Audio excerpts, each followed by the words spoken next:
Hi viewer, please watch, like, share and subscribe our YouTube channel. There is a lot of practice material available on our YouTube channel. Thank you. There will be time for you to read the instructions and questions, and you will have a chance to check your work. All the recordings will be played once only. The test is in 4 sections. Now look at section 1.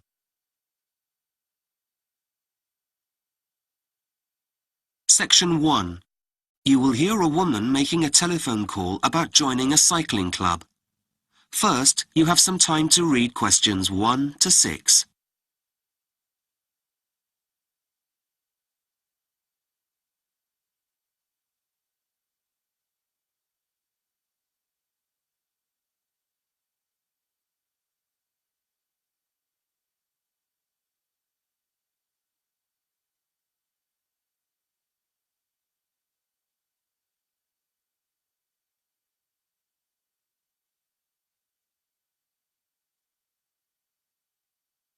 You will see that there is an example that has been done for you. On this occasion only, the conversation relating to this will be played first. Hi, is that the cycling club? That's right. How can I help you? I'm Beth. I've just moved to the village and have been thinking about getting involved with a cycling group. Hi Beth, I'm James and I'm the club secretary. We're always keen to welcome new members. The man says that he is the club secretary, so secretary has been written in the space. Now we shall begin. You should answer the questions as you listen, because you will not hear the recording a second time. Listen carefully and answer questions 1 to 6. Hi, is that the cycling club? That's right. How can I help you? I'm Beth. I've just moved to the village and have been thinking about getting involved with a cycling group. Hi Beth, I'm James and I'm the club secretary. We're always keen to welcome new members. Have you got much cycling experience? Not really. Does that matter? Not at all. There are lots of cycling opportunities here. For example, some of our members take part in competitions throughout the year, if you're interested in that. Otherwise, we meet each weekend and just go cycling. We take a different route each time, ranging from easy to challenging, so there's something for everyone. Oh, sounds fun. It is. Is there a joining fee? And what's included if there is? There's an annual membership. It isn't much, but it covers things like our newsletter, which we email to members every few weeks, informing them of what's going on. We also have regular meetings here at the community centre. There's a small extra fee for that to cover refreshments, as well as any guest speakers who come along to talk to us about diet, avoiding injury, that kind of thing. Great idea. Helpful for me to know about that kind of thing as an inexperienced cyclist. Oh, and if you do join, we're giving all new members a free repair kit. We used to give a free water bottle for people's bikes, but most bikes come with those now, so... Oh, that's useful. Now, do you meet at the community centre before you go on rides? No, we meet outside the post office in Dudley. Oh, I haven't heard of that. How do you spell it? It's the next village. It's D-O-U-G-L-E-Y.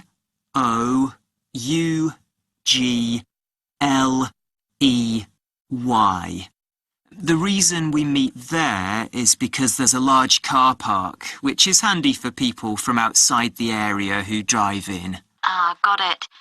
And what would I need to bring if I went on any of the weekend rides? Do you have proper cycling gear? There's a great local cycling shop which has some great offers on for our members at the moment. Long-sleeved t-shirts are very popular in this cold weather. And I bet you've never tried warmers for your knees before, have you?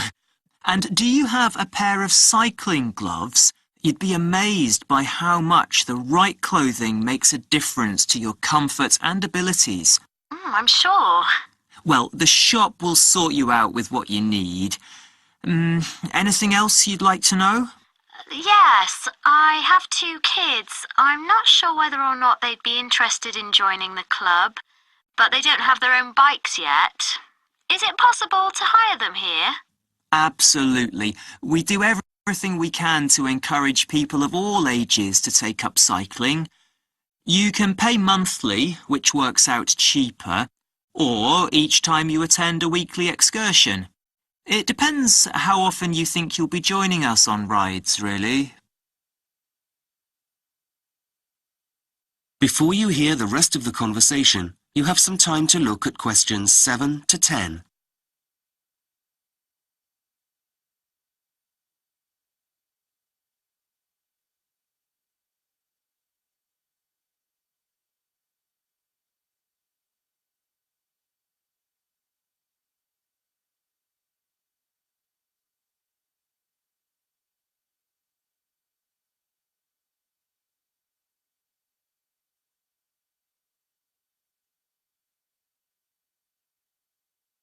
Now listen carefully and answer questions 7 to 10. I assume the rides you do are local? Most of them, yes. We do longer trips when the weather's better. We sometimes stay away camping to make the most of it. One of our favourite excursions, most summers, is riding along the river as far as Brownside. That's about 100 kilometres away, though this year we're going to the mountains, which will make a change. At some point in the future, we'll try the Lake District. That's something we've wanted to do for a while. And you hold other kinds of events too, don't you? I heard you do an annual charity event. Is that right? Yes, we do. We raised money for a new classroom at the local school last year through our sponsored bike ride. We have some other fun events too, like a party each year to celebrate the club's birthday. Members are welcome to bring their friends and family along to that. Brilliant. Well, I think that's about everything. Oh, do you have the telephone number for the cycling shop you mentioned? Yes, just a second. Here we are. It's 221337. Great. Oh, one more thing. It was my neighbour who told me about the club and suggested I contact you. But do you have a website where you put information? We do indeed. Go to www.getoutside, that's all one word, .com. Great. Thanks. That is the end of section 1. You now have half a minute to check your answers.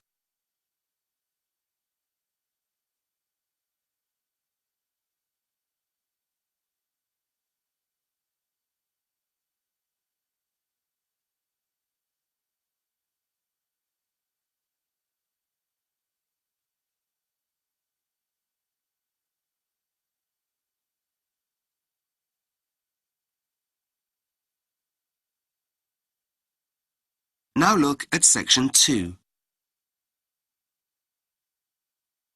Section 2. You will hear a talk on the radio about letter writing.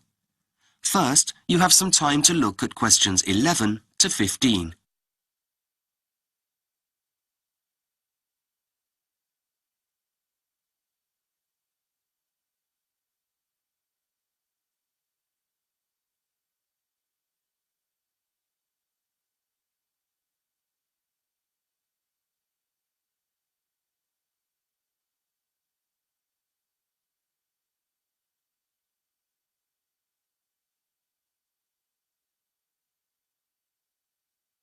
Now listen carefully and answer questions 11 to 15.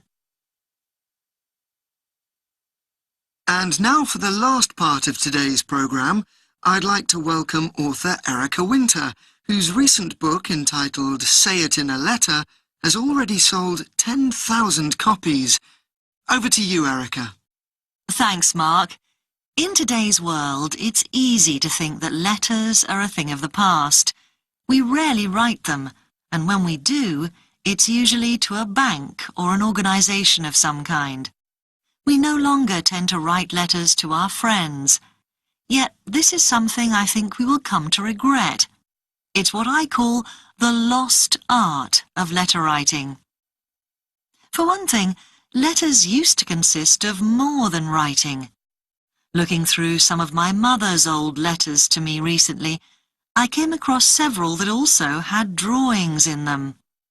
This wasn't uncommon in the past. Photos took much longer to print than they do now, and so people often drew something to show what they meant. In fact, my mother still does this, not only in her letters, but also sometimes on the envelopes. Another important thing about letters is that they represent one side of a conversation. And before the time of emails, these conversations could centre on people's deepest secrets. As a child, letters would come through our door each morning from relatives and friends. As we got older, they became more personal. This made the letters important.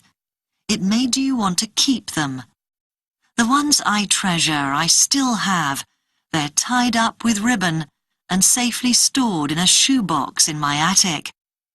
I get them out from time to time and read them, and it's amazing because they remind me of how I felt all those years ago, what I was doing, who I was meeting, what I was looking forward to. And this is another thing about letters. They recreate the past rather like a diary. Yet they are more than that because they invite a response. Emails will never tell us about the past in anything like the same way unless we print them off and keep them. But who has time for that? Before you hear the rest of the talk, you have some time to look at questions 16 to 20.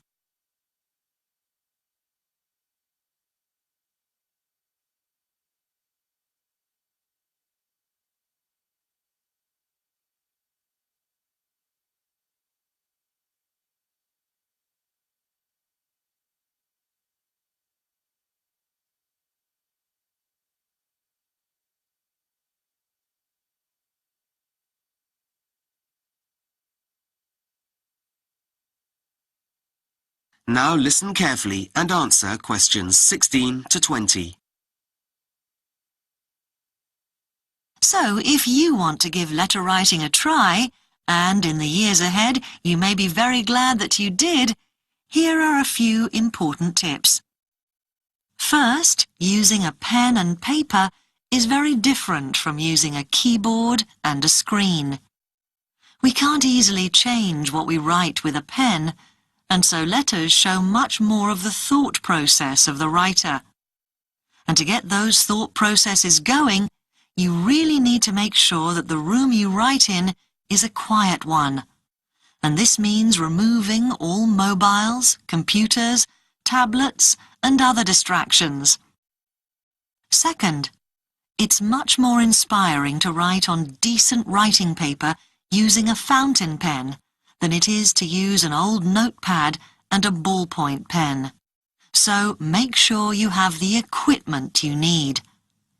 It shows that you've taken the trouble to present your letter in the best possible way. Also, your letter will stand the test of time. Cheap paper quickly falls apart. As I said earlier, a letter is really one side of a conversation, and because of this, you may be asking your recipient, that's the person receiving your letter, to give you some answers to problems that you have. So, in other words, use your letters as a tool. If you're worried about your job, for example, you can consult others about the things that are bothering you, and so get the sort of advice that you need. You need to practice to make this really work for you, though.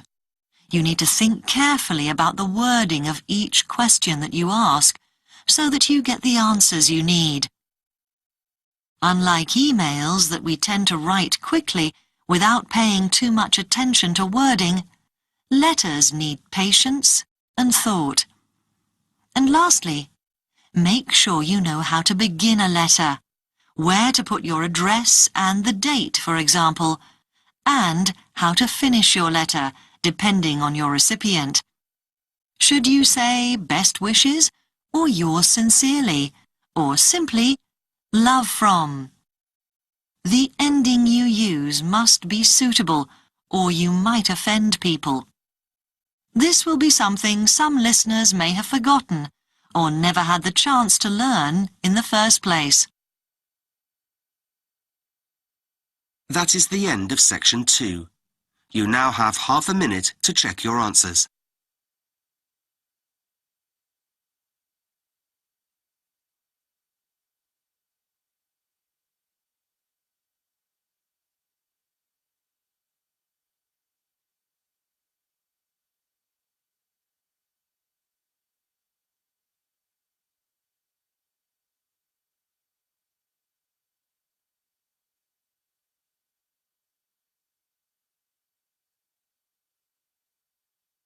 Now look at section 3. Section 3. You will hear two students talking about a course they are doing in Chinese at university, 1 to 24. I'm really enjoying our Chinese language course so far, aren't you? Yeah, I definitely made the right choice coming to this university. The teaching's so good, isn't it? I love the methods our tutors use. They really get the most out of us. I never thought I'd learn so much so quickly. Goes to show what a difference it makes being taught by native speakers. If I'd known about that in advance, it would have confirmed my choice absolutely. It's an aspect of the course which is really useful. It's cool having lots of options to choose from too, as far as topics to study is concerned, though that wasn't something I really considered in much detail when I was deciding where to study. I know what you mean. I have to say I'm finding the culture course absolutely fascinating. I'm glad that's on the timetable. By the way, how are you finding living away from home in a big city? Well, it was a bit of a nightmare at first, having grown up in a sleepy village in the middle of nowhere. I do miss the peace and quiet sometimes, but I wouldn't have it any other way. I had to try something new. That's why I'm here too. There's no way I could live in the country. I'd be bored out of my mind. Do you think you'll spend the third year studying abroad? We have the choice whether or not to go, don't we? Why else would I have registered here? It's an unmissable opportunity, wouldn't you say? I'm with you there. It isn't as expensive to do as some of the study abroad programs at other universities. Thankfully. Anyway, have you seen the list of study groups for next semester yet? We're allowed to join 2. I'm having trouble deciding which ones to join, actually. I'd like to do them all, though I know we won't have time, what with our regular lectures and everything. Well, there's the grammar study group. My grammar could definitely do with a bit of polishing, though I have to confess I'm probably likely to give that a miss. I've come to the same conclusion. The writing skills group would definitely be useful, especially if we end up working in China at some point. I'd rather get my speaking skills up to scratch. You can never do enough practice there, so that's something I'm going to sign up for. I'll go with that. What about literature analysis? Fancy that? Getting to grips with Chinese literature sounds like a real challenge. And one I'll attempt at some later date, I think. I was thinking about putting my name down for it, though, to be honest, I might be better off putting some work into understanding what people are saying to me. So I think I'll go for that group. I know what you mean. That's that decided then. Before you hear the rest of the conversation, you have some time to look at questions 25 to 30.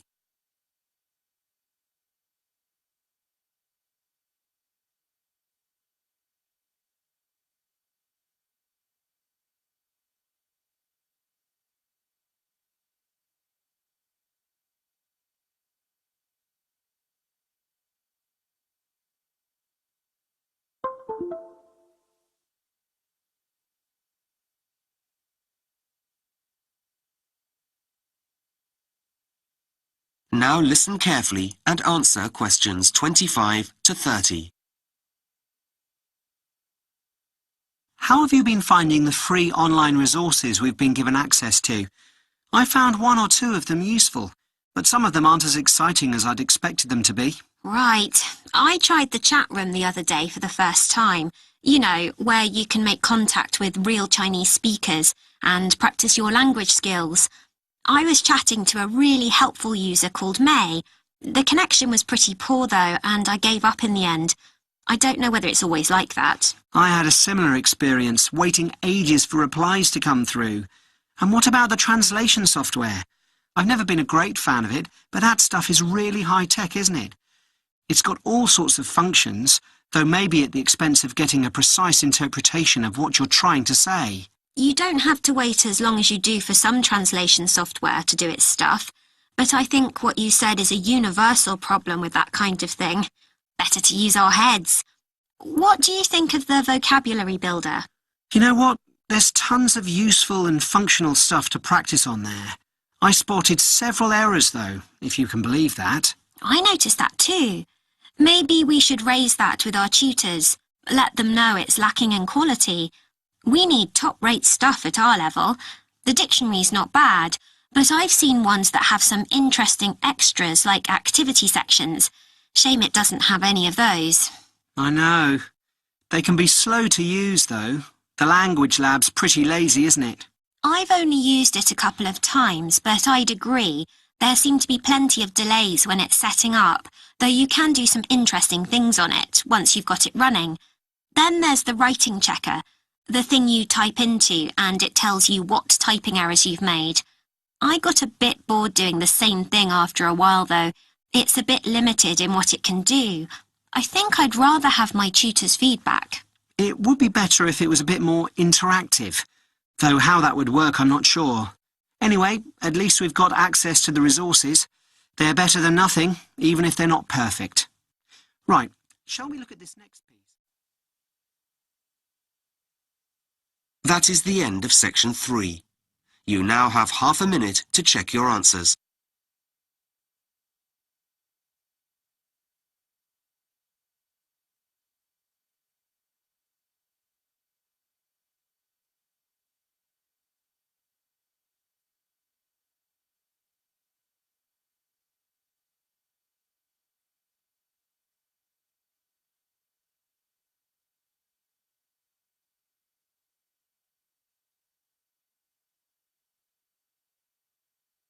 Now look at section 4.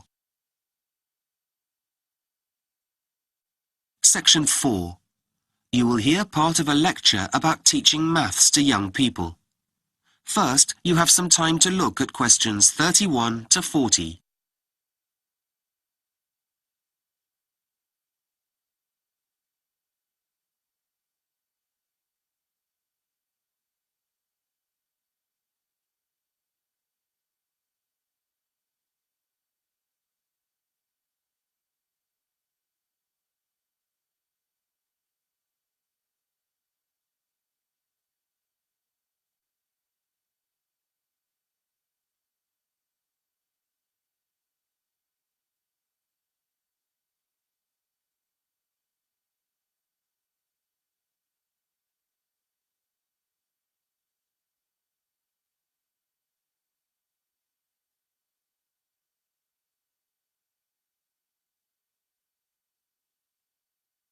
Now listen carefully and answer questions 31 to 40. Why are we studying this? That's a question that, as a high school maths teacher, I was asked 1,000 times, and one that you, as trainee maths teachers, will certainly be asked in the future. What is it that makes maths seem so difficult and unapproachable for many students? Getting good at maths is less a matter of brain power than staying power. The difficulty lies in the amount of patience maths requires. And it needs persistence too. It's not a subject that comes automatically or intuitively to many students. Another question I used to be asked was, how am I going to use this in my life? And this is the crux of the matter. Unless students can really get to grips with the relevance of maths to their everyday lives, it makes teaching the subject a very tough task indeed, especially when they know that in this world of instant gratification, they can find answers to virtually any problem by doing a quick internet search. So, what can we, as teachers, do to make maths more accessible and interesting to our students? Well, for a start, we need to help them see how maths is needed in their daily interactions. Whether it's following a recipe or deciding how much paint you need for your kitchen walls, we need to help students see that it's maths that's at work in achieving these goals. It's easy to see why simply forcing students to employ methods of memorization or reciting formulas leads to a teacher's failure to inspire in the maths classroom. Maths is a universal language. Anywhere you go, you can interact with people in all walks of life, and they'll understand you if you speak maths. The language of numbers can help anyone perform daily tasks and make essential decisions. For thousands of years, the same principles of maths have been practiced by mankind around the globe. In order to get things done, especially in modern society, you simply have to employ maths. Your proficiency in the subject, or even a little knowledge of the fundamental operations of it, can help you shop wisely and stay within a budget, or get your head round population growth. Maths is also critical to a range of professions, and whatever your background, if you've been taught the basic operations of maths, you have the potential to become a millionaire. Just as literacy helps us get ahead in life, so does counting and the ability to make informed financial decisions. And it doesn't stop at work or daily transactions. Less obvious benefits of studying maths include other real-life applications, such as the ability to learn to play a musical instrument, become a dancer, or sail a boat.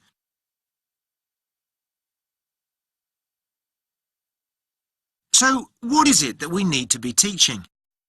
Yes, it's difficult to see how some mathematical concepts translate to the world outside education. Perhaps you'll never use a particular formula in your job, but by learning the process, you'll have trained your brain to solve problems whilst reinforcing the basics of maths. There are, however, formulas which are more transparently useful. Things like an ability to properly assess risk or statistics.